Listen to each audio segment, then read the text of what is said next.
Irmãos, nós vamos então à mensagem da parte de Deus nesta noite, irmãos, e como os irmãos já estão cientes, nós terminamos a exposição no livro de Ruth no último domingo.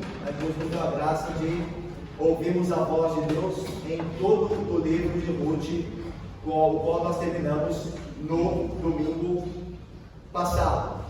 Nós, irmãos, nós íamos começar nesta noite, estávamos pensando nisso, nós vimos pensando e orando sobre isso, a primeira carta de Paulo, o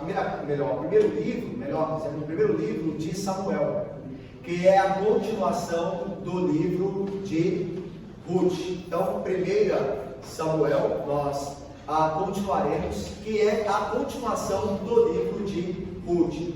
Mas há um tempo, irmãos, que eu estou querendo, por assim dizer, levar o Antigo Testamento para o culto de manhã.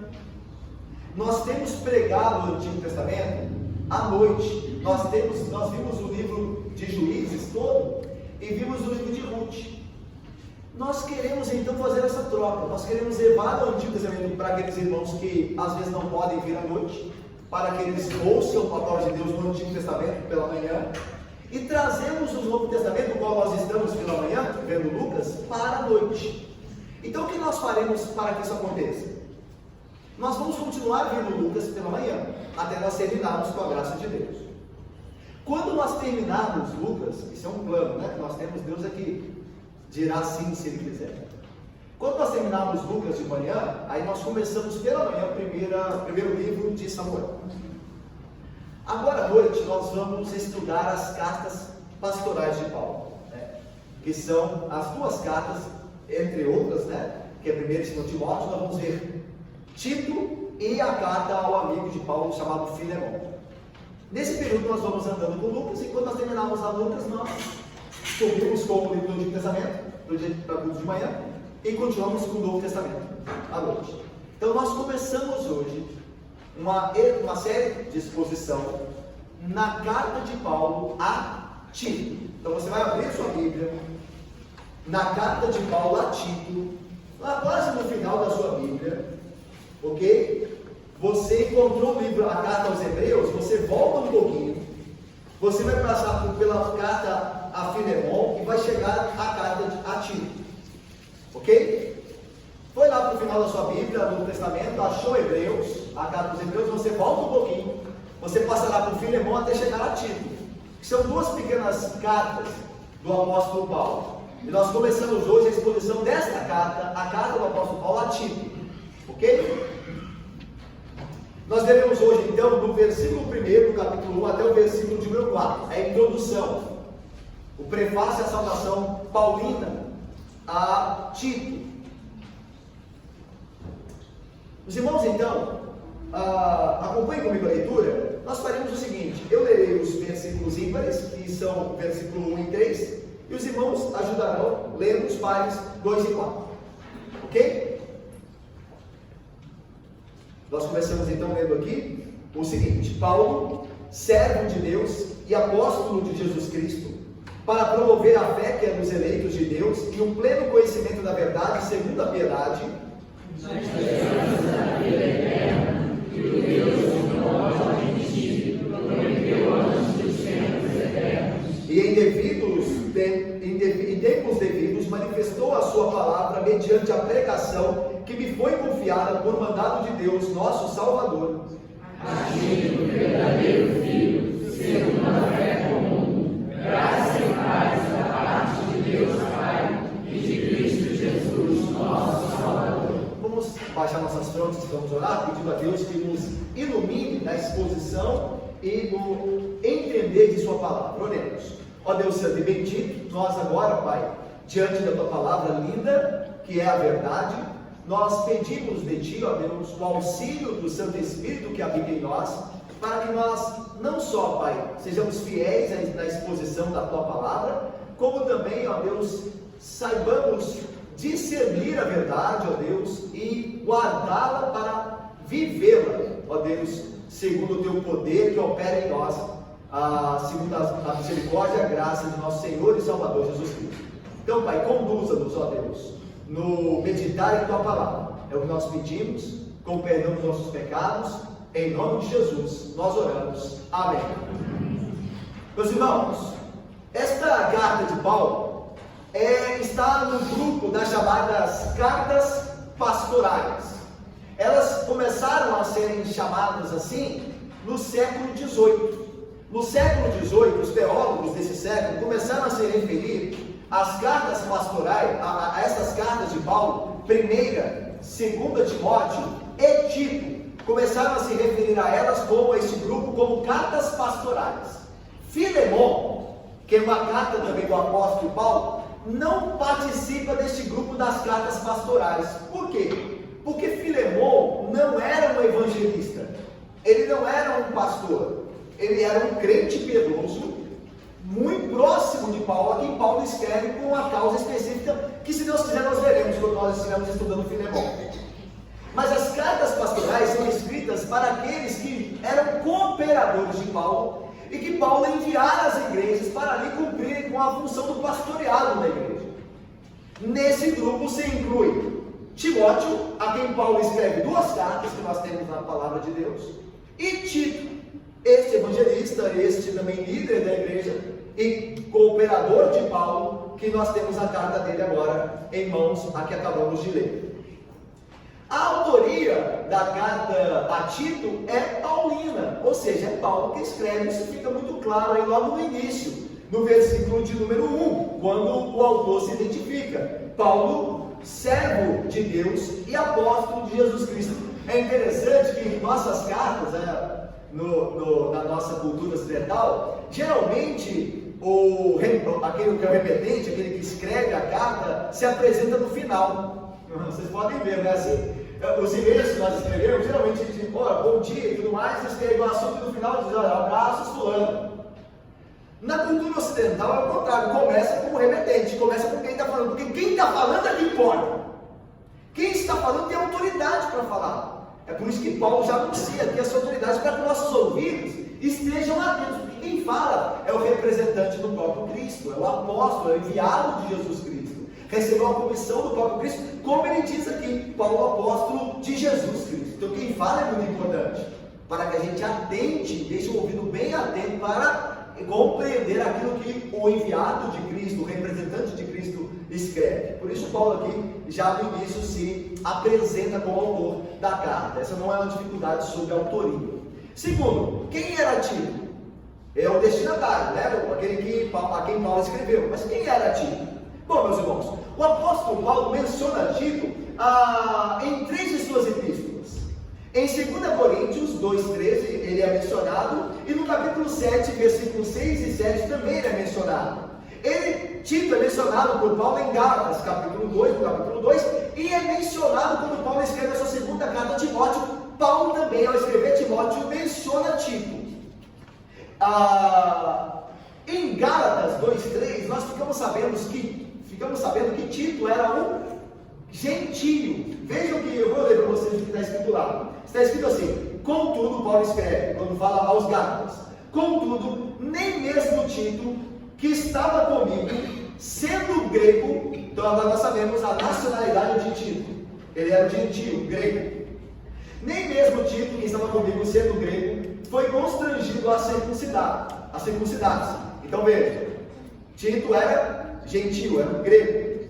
Em 2 Coríntios 8, 23, nós temos outra informação de Tito. Qual é? Aqui Tito era cooperador de Paulo, era companheiro no ministério de Paulo, era um dos servos que serviam a Paulo, pregando o evangelho juntamente com ele. Lá em 2 Coríntios, Paulo escreve assim: quanto a Tito, meu companheiro e cooperador convosco, o deixei para pregar a mensagem às igrejas e a glória de Cristo. Então veja, em 2 Coríntios Paulo diz que Tito era seu companheiro e cooperador das igrejas. Então é outra informação que nós sabemos acerca de Tito. O que a Bíblia mais fala sobre Tito? Que Tito era um filho espiritual de Paulo, ou seja, Tito chegou à fé por meio da pregação de Paulo.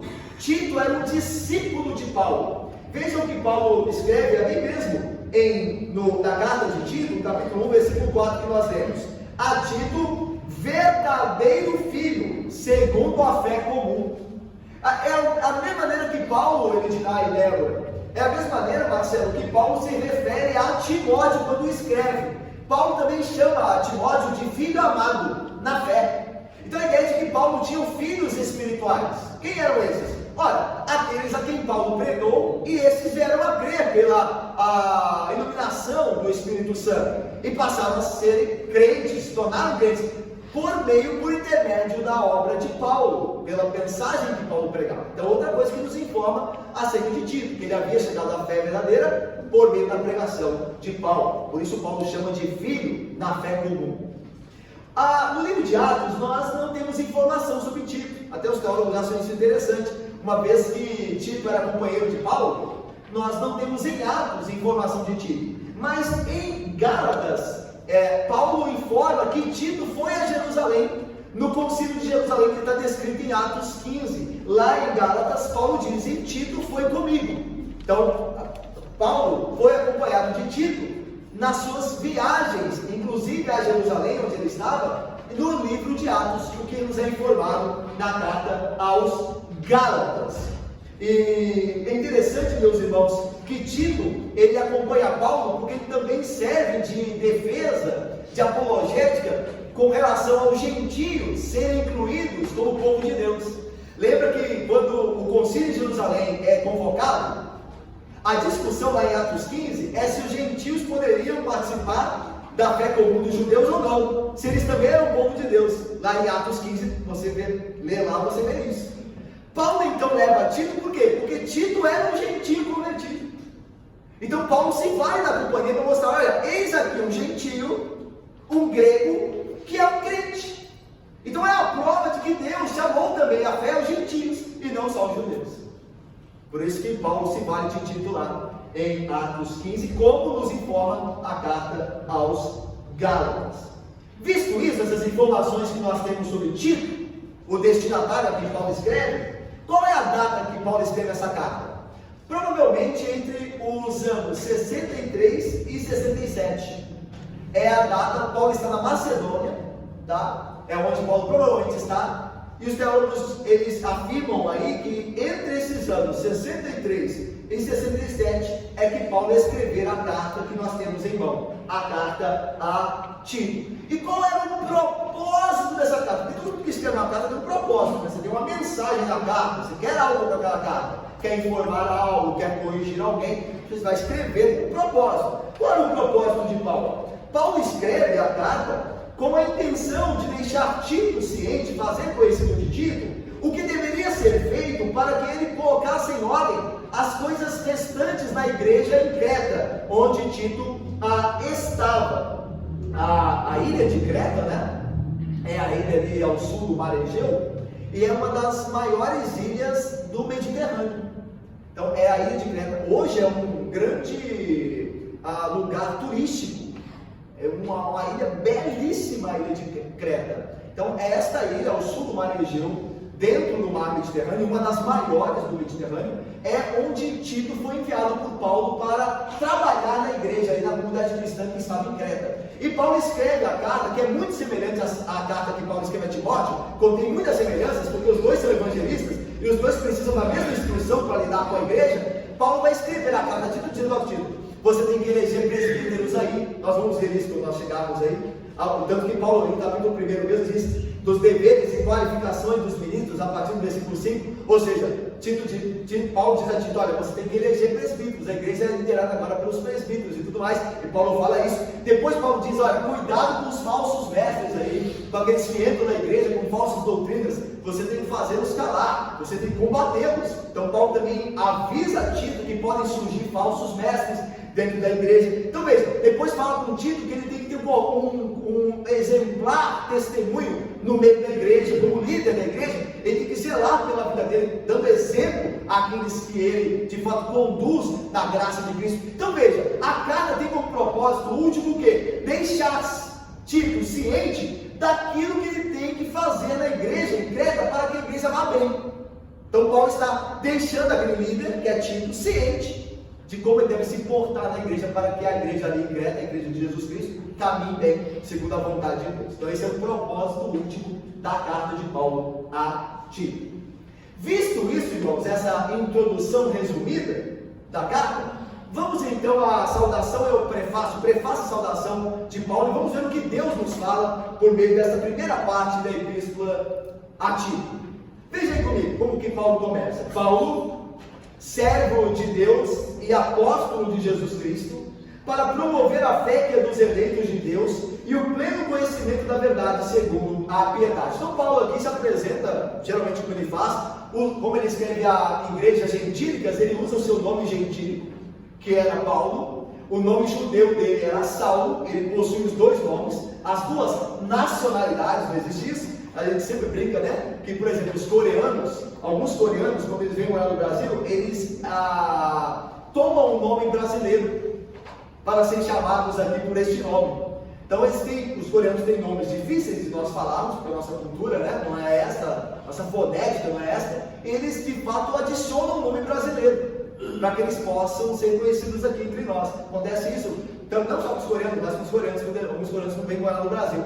A mesma coisa Paulo, ele tem o nome dele, judeu, Saulo, mas como ele de fato é cidadão romano, ele também tem um nome gentil, que é Paulo. Certo? Então Paulo, como ele escreve em igrejas gentílicas, ele usa o nome gentil. Ele diz Paulo, e ele diz mais. O que ele diz mais sobre ele? Servo de Deus e apóstolo de Jesus Cristo. É interessante que Paulo, ele se apresenta, na maioria das suas cartas, como servo de Deus. Ele diz isso em Romanos 1, em Filipenses 1, e não é só uma exclusividade de Paulo se apresentar assim. O apóstolo Tiago também, o irmão nosso de Jesus Cristo, o meu irmão Tiago, ele também se apresenta como servo de Jesus Cristo.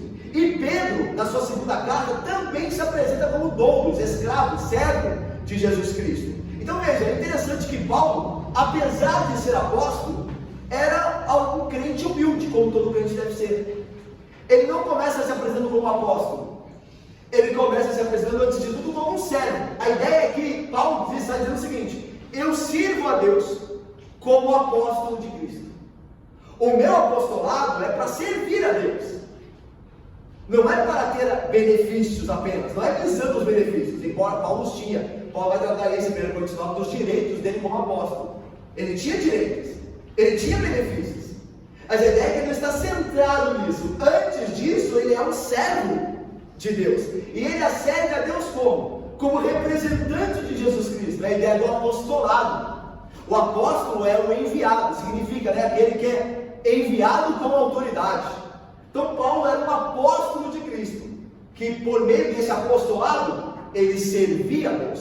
O fim da vida de Paulo, e como deve ser o fim de toda a vida cristã, é servir a Deus. Nós somos criados para o serviço a Deus. Lembra o que a gente diz?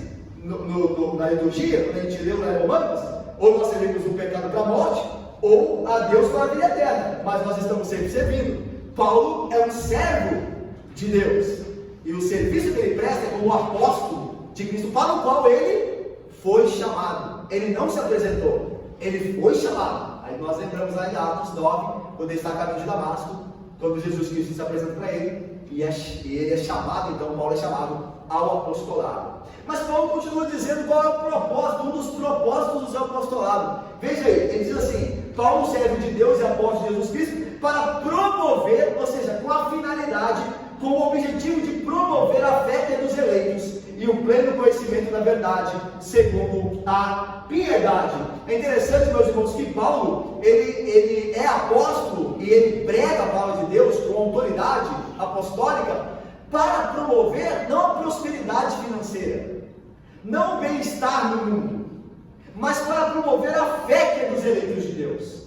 A ideia de Paulo é que por meio da pregação, por meio do seu apostolado, ele alcança os eleitos, e Deus os sela com a fé que Deus concede a todos aqueles que elejam para a vida eterna.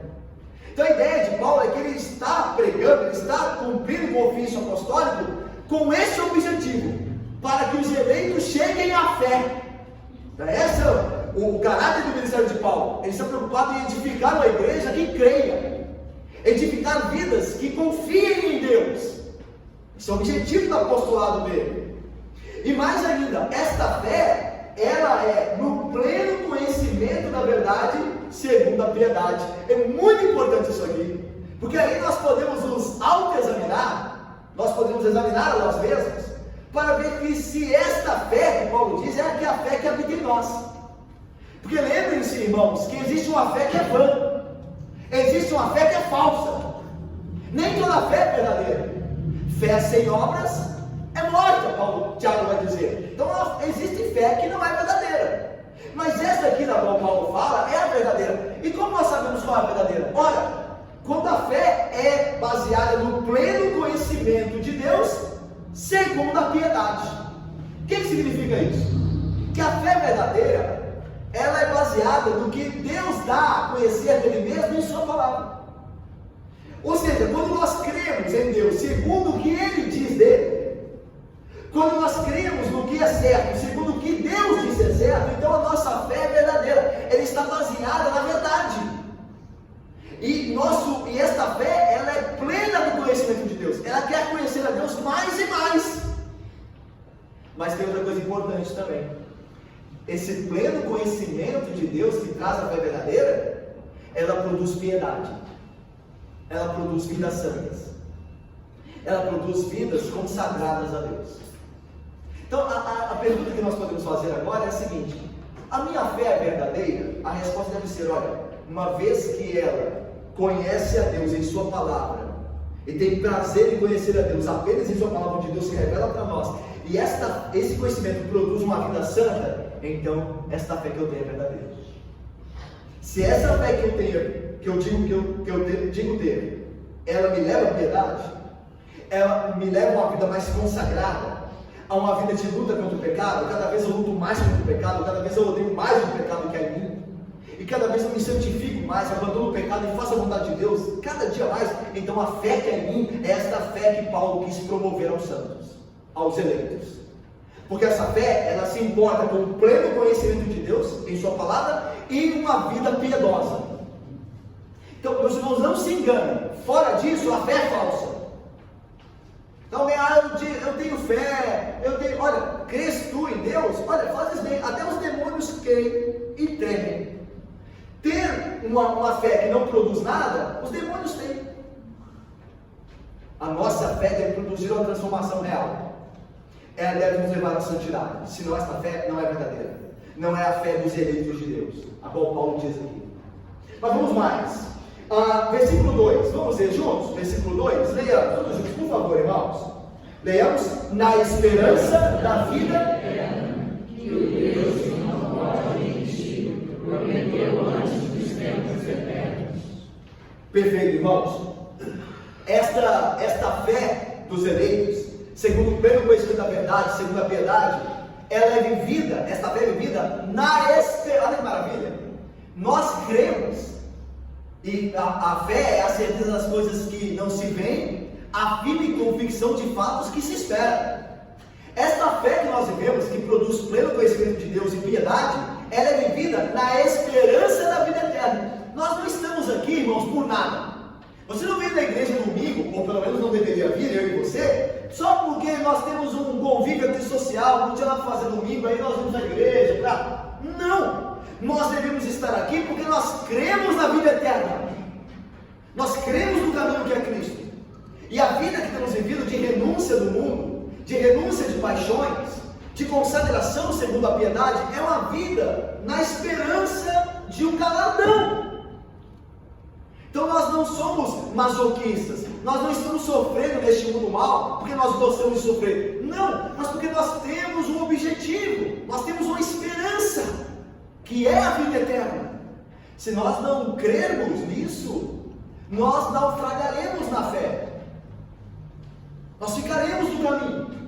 Essa esperança, segundo a graça e poder de Deus, que nos incentiva, que nos mantém firmes pelo poder de Cristo, a permanecermos, a perseverarmos, porque nós estamos a caminho da vida eterna. Nós temos um galardão prometido, e esse Deus que nos prometeu, numa menção aqui maravilhosa de Paulo, esse Deus não pode mentir. A Bíblia diz: Ele não é filho do homem para que minta, nem homem para que volte atrás. Deus não pode mentir. Isso é de grande consolo, irmãos. Tudo que nós encontramos na palavra de Deus, tudo isso é verdade. Meus irmãos, Deus jamais falhou em algo que prometera. Desde que o mundo é mundo, tudo que Deus falou se cumpriu exatamente como Ele falou. Porque Deus não pode mentir. E é interessante isso, né? Porque a ideia de que quando a gente fala que Deus não pode mentir, ou lemos isso, a impressão é de que Deus está obrigado a algo. Porque alguém fala, mas Deus pode fazer o que Ele quiser. E como é que Ele não pode mentir? É porque a ideia de que Deus mesmo se limitou a Ele mesmo a não mentir. Ele nega a natureza dele se fizer isso. Não é que alguém obrigou Deus a não mentir. Olha, Deus, você não pode mentir, hein? Aí Deus, olha, estou com vontade, olha, lembra, você não pode mentir. Aí Deus é mesmo, não posso mentir. Não é essa a ideia. Porque muitas vezes nós não fazemos algo porque somos obrigados por um superior a não fazer. Filho, você não pode fazer isso. Ah, ok, pai. Mas isso não acontece com Deus. Deus não pode mentir porque isso é contra a natureza dele. Não é porque ele é obrigado a não mentir. Ele não mente porque isso vai contra a natureza dele, que é a verdade. Então nós podemos crer e devemos crer em Deus plenamente. Nós devemos esperar alegremente em suas promessas, porque Ele não mente quanto a isso. E nós devemos tremer com as suas ameaças, porque Ele também não mente quanto a isso. O crente é aquele que se alegra nas promessas benditas de Deus, de vida eterna, de perdão, de salvação, de amparo, de consolo. Mas é um crente também que treme quando Deus diz, a minha ira virá sobre o pecado. É um crente que treme, porque ele sabe que Deus não mente. Essa é a ideia. E Paulo vai dizer isso. Nós vivemos nessa esperança, que Ele nos salvou para a vida eterna, e Ele dará a vida eterna, dará o galardão a cada um de nós, porque Ele não pode mentir, Ele não mente no que Ele diz. E vereis, mais ainda, Paulo diz, na esperança nós vivemos essa fé piedosa dos eleitos de Deus, na esperança da vida eterna, que o Deus que não pode mentir, prometeu quando? Antes dos tempos eternos. A ideia de predestinação, de providência soberana eterna. Paulo vai dizer a mesma coisa em Efésios 1:4. Diz assim, Ele nos elegeu nele, olha a predestinação, a eleição divina. Ele nos elegeu nele para si mesmo antes da fundação do mundo.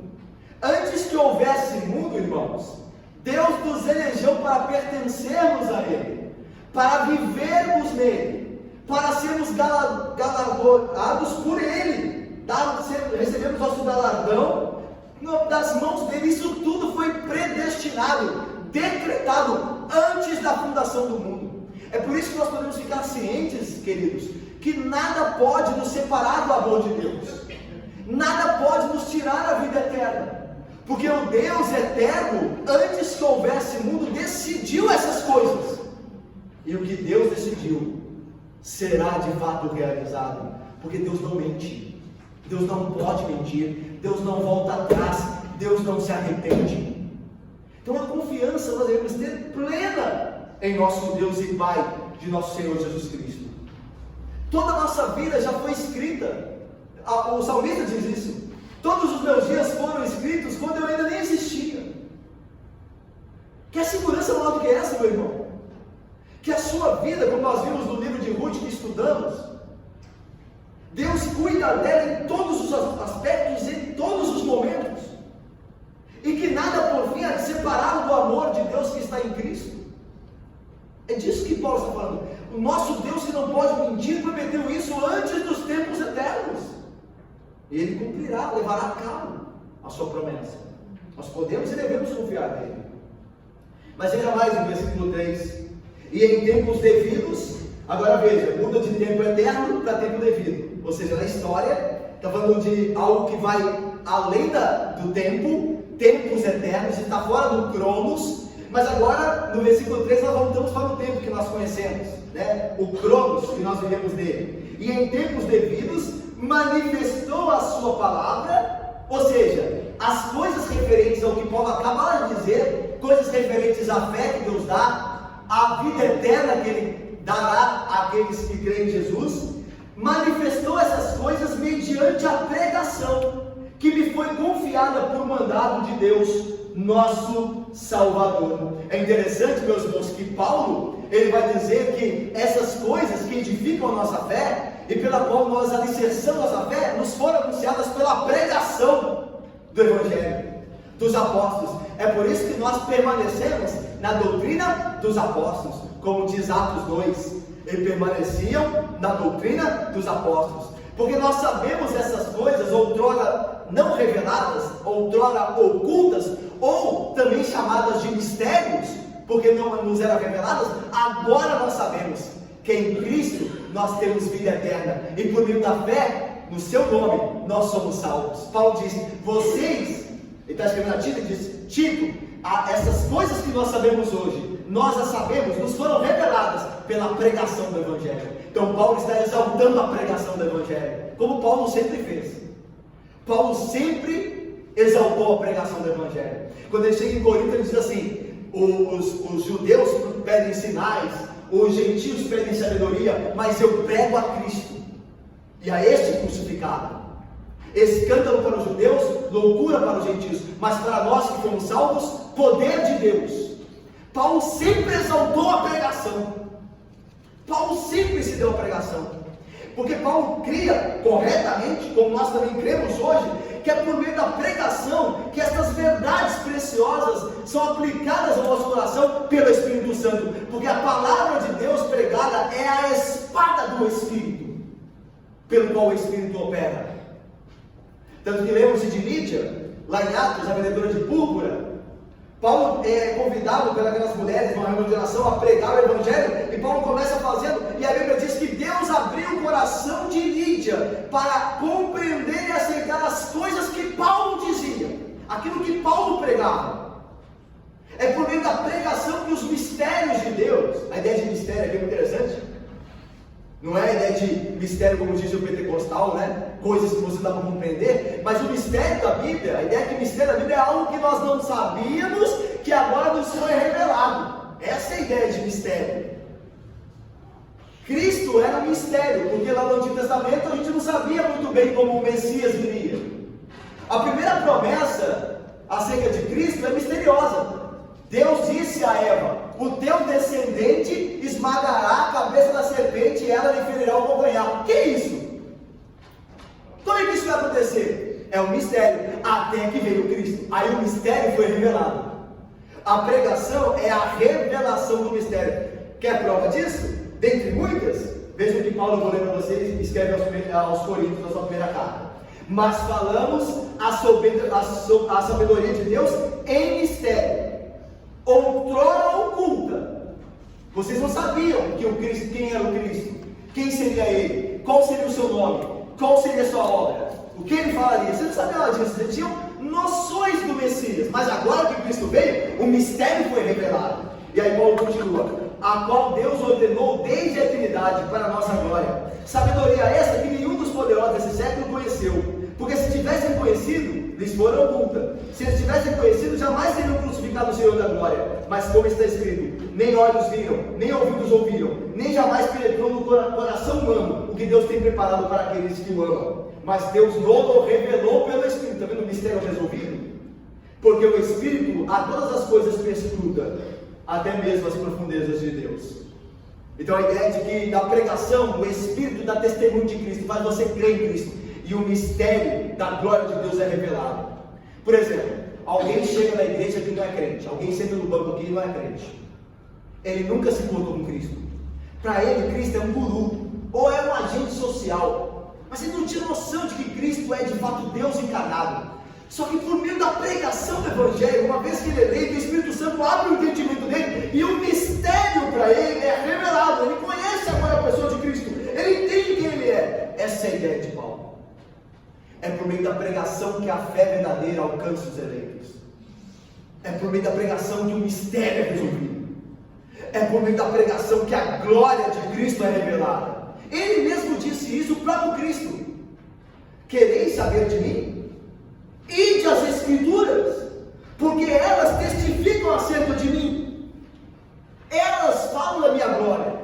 Tanto que vocês se lembram em Atos, os discípulos da caminho de Emaús, quando eles estavam tristes pelo varão Jesus Cristo de Nazaré, que fora crucificado e morto, Jesus Cristo é duas vezes ressuscitado, e Jesus diz assim: nesses viradios de coração para crer em tudo que disse os profetas. E não era necessário, segundo os profetas, que o Cristo padecesse antes de entrar na sua glória. E aí Lucas diz assim: e a partir daí começou a expor as Escrituras, começou a pregar para eles, para mostrar que de fato o Cristo ressuscitaria dos mortos. Eu fico imaginando que Cristo poderia falar assim: olha, sou eu aqui, ó, não precisa de pregação não, gente. Vou pregar para quê? Vou fazer um sinal aqui, ó, um milagre aqui, ó, vou voar aqui, ó, sou eu. Não, a Bíblia diz que Cristo começou a expor as Escrituras, começou a pregar, e o coração deles foi aquecido. Tanto que quando Cristo se vai da presença deles, eles dizem assim: porventura não nos ardia o coração quando ele expunha as Escrituras? Olha que maravilha! E hoje tem gente que despreza a pregação, que está em busca de sinais, né? E a pregação do Evangelho está sendo desprezada. É um grande erro, um erro que pode ser fatal, porque por meio da pregação vem a fé. Não é o que Paulo diz? Como crerão, se não há quem pregue? Como crerão, se não há quem pregue? Por meio da pregação vem a fé. Por meio da pregação fiel, Deus chama os seus eleitos à fé verdadeira. Veja só o que diz o versículo 4 no final. Vamos caminhando aí para o fim. Vamos ler juntos? Por favor, irmãos, leamos. A Tito, verdadeiro Filho, segundo a fé comum, graça e paz da parte de Deus Pai e de Cristo Jesus, nosso Salvador. A Tito, não só filho, verdadeiro filho. Por quê? Porque existem aqueles, meus irmãos, que não são verdadeiros crentes.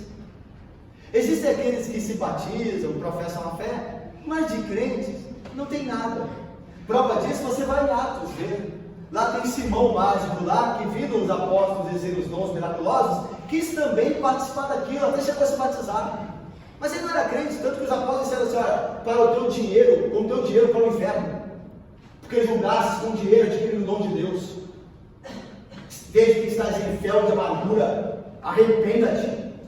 Mas era batizado. Veja a ideia, irmãos. Existem crentes verdadeiros e existem pessoas que fingem ser crentes. É por isso que Paulo deixa claro que Tito é um verdadeiro filho. Um verdadeiro filho na fé. Tanto que Paulo diz: a Tito, verdadeiro filho, segundo a fé comum. Meu Deus, é maravilhoso a fé comum, Lucas, André, Paulo. Fé comum, ele é maravilhoso, sabe por quê? Porque não há irmandade, não há familiaridade nenhuma quando alguém crê diferente, quando alguém rejeita as Escrituras, quando alguém despreza as Escrituras. O crente, ele tem a fé comum, ele crê nas mesmas coisas. É o que Paulo diz: uma só fé, um só Senhor, um só batismo, um só Espírito Santo. É a unidade da fé. O que nos faz irmãos? Por que nós podemos chamar de irmãos? Por que nós podemos dizer que temos comunhão uns com os outros? Porque nós cremos no mesmo Senhor, nós cremos no mesmo livro.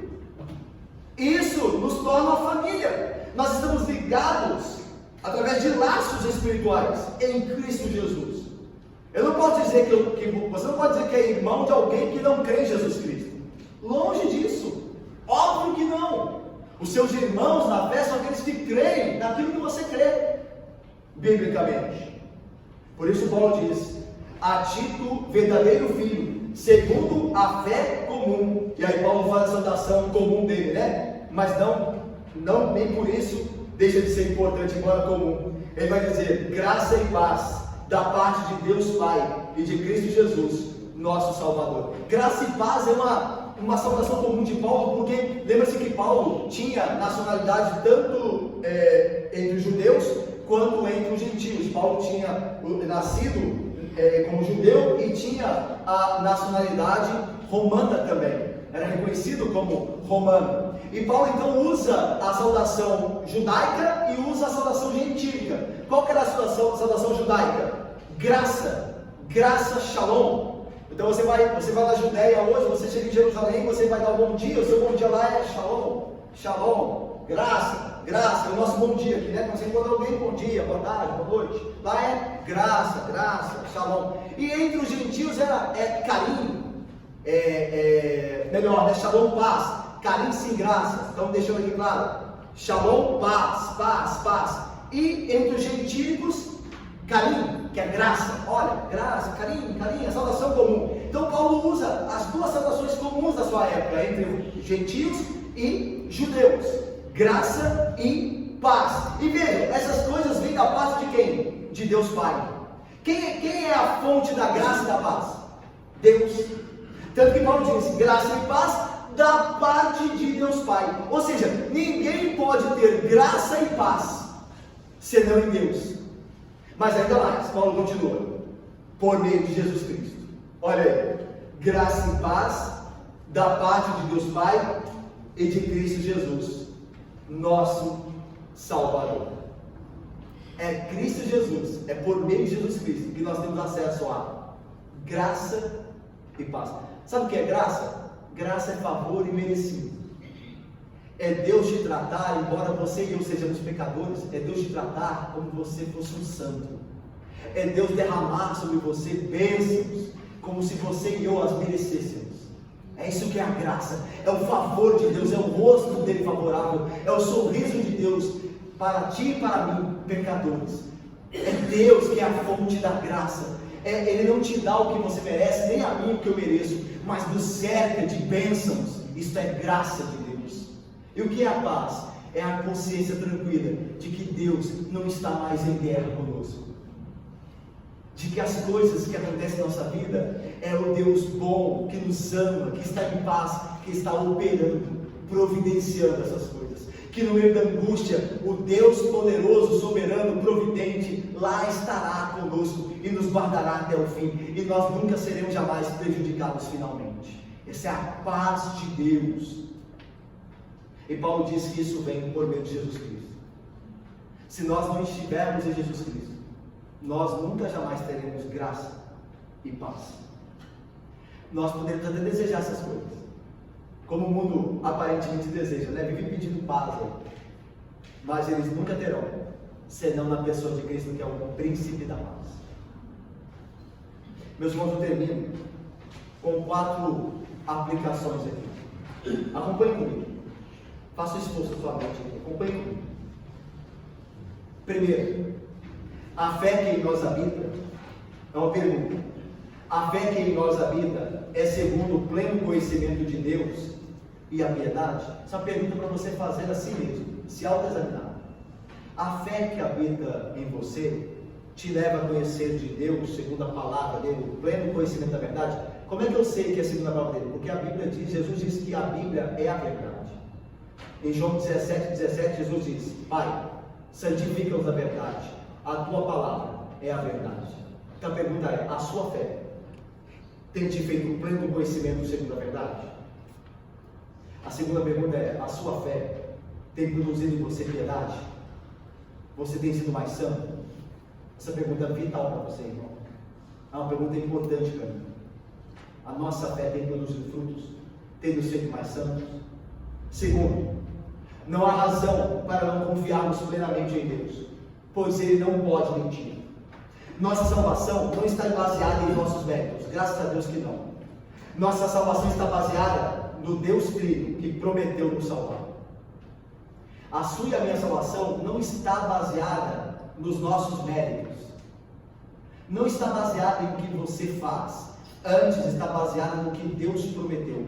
Deus prometeu nos salvar, Deus prometeu nos santificar, Deus prometeu nos glorificar, e Ele fará isso. Ele fará isso em nós. Aliás, se você é crente, você pode dizer, pastor, Ele já tem feito isso em mim. Ele já tem me santificado. Ele me salvou, e eu já tenho evidência na minha vida de que eu não sou mais o pecador que eu era. Porque Deus opera isso, Ele não pode mentir. Nós temos certeza disso. Terceiro, através da pregação fiel, nós tomamos posse, isso mesmo. Nós tomamos posse mesmo. É isso aí. Disso aqui nós tomamos posse. Pode falar com gosto. Através da pregação do Evangelho, nós tomamos posse daquilo que Deus nos prometeu. Como é que nós temos acesso às bênçãos que Deus nos deu? Através da fé no que nos é pregado, segundo a palavra de Deus. Hoje nós estamos pregando que Deus deu a você que crê em Jesus, vida eterna, e você a tem pela fé. Você toma posse dela porque você crê no que Deus disse. E automaticamente isso lhe é garantido pelo Deus que não pode mentir. Meus irmãos, amem a pregação. Amemos a pregação. Em qualquer lugar, em qualquer hora que um ministro verdadeiro se levante, ame a pregação. Passe horas deleitando-se na palavra de Deus, porque é através dela que nós somos enriquecidos espiritualmente. E por fim, a graça e a paz só nos vem da parte de Deus se nós estivermos em Jesus Cristo. Paulo vai dizer em Efésios 2,14 que Jesus Cristo é a nossa paz. A nossa paz, meus irmãos, não é a circunstância. Se tudo estiver bem aqui no Brasil, se a violência acabar, se o governo der jeito ali, se a economia melhorar, a inflação diminuir, baixar, então nós teremos paz. Não. Mesmo no caos, nós temos a paz. Sabe por quê? Porque a paz é uma pessoa. A paz não é um conceito. A paz antes é uma pessoa. A pessoa de Jesus Cristo. Se você crê em Jesus, você tem a paz de Deus. E você pode tê-la porque tudo dará certo em Cristo Jesus. Ele é chamado de o Amém de Deus. Jesus Cristo é o chamado Amém. Ele é o Amém. Ele é o assim seja. Todas as promessas de Deus a nós têm o cumprimento em Jesus Cristo. E Ele jamais falhará. Por isso você pode ter paz em Deus. Mesmo que você descubra uma doença terminal. Mesmo que a sua família seja toda incrédula e lhe persiga por ser crente. Mesmo que haja violência, injustiça, maldade, como nunca ao nosso redor. Nós temos a paz de Deus que excede todo o entendimento. Que guardará o nosso coração, meus irmãos, porque no fim, tudo acabará bem. No fim, tudo acabará. Você crê nisso, meu irmão? Você tem que crer nisso, meu irmão. Você tem que crer em Jesus Cristo. E você terá a graça e a paz, que excede todo o entendimento. E essa paz guardará o vosso coração em Cristo Jesus. Que Deus abençoe. Amém.